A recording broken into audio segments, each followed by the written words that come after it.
Hello, my name is Andrew Fernandez. I am the Chief of Communications and Technology for San Marcos CISD, and I've been in school PR for 10 years now. I would say, 10 years ago when social media was a hot topic and pretty new, I think as a young person I wanted to fit that mold and fit in with society and post all the fun things I was doing.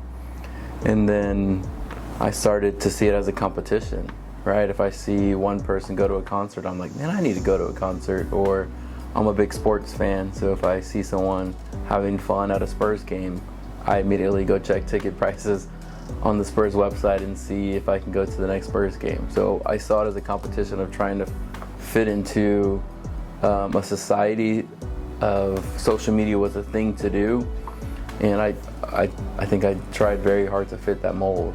And then as I've grown up and have a family of my own, I realize it's not as important, or that's not as important to me as it was when I was younger. All jokes aside, it does create a false reality of the experience that someone may be posted on social media. There's that meme where it's like reality and then social media, and I really think social media has created false realities for people.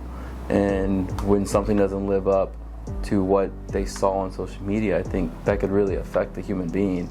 So you really have to have a strong sense of self to understand your why, your purpose. Because if you experience something and it's not what you expected, that could affect someone. And the freedom that you had prior to social media is something I do miss.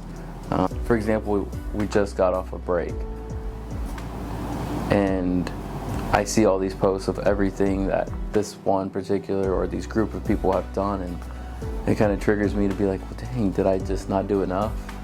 And so that affects my mental health, where back in the day, growing up, my brothers and I spent all weekend playing video games, and we didn't know what anyone else was doing.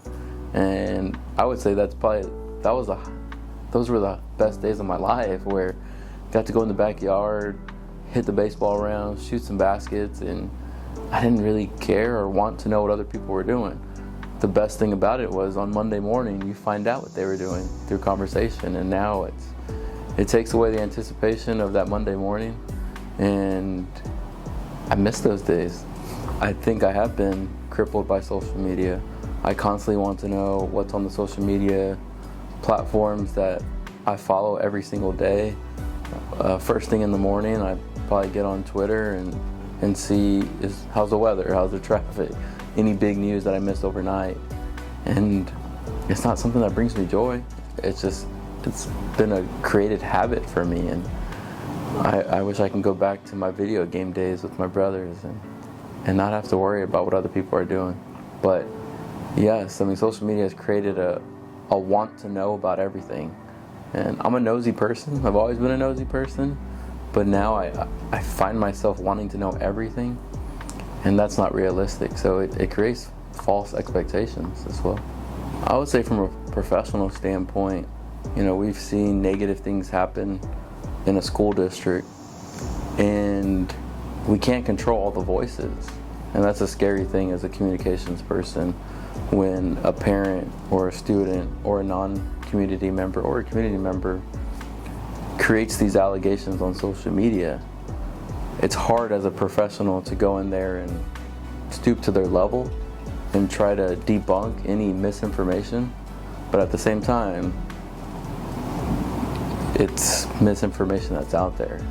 So it's hard to break that barrier, and it breaks down the trust of our community when we are trying to share information, because then we're combating misinformation, where before social media, whatever was in the newspaper, that was Bible, right? And now it's a battle to figure out what information is true, what information isn't true.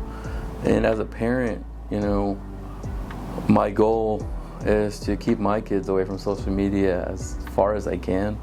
I know society's eventually gonna break that, but I'm gonna do my best to keep my two children away from social media, just because I want them to enjoy life without it.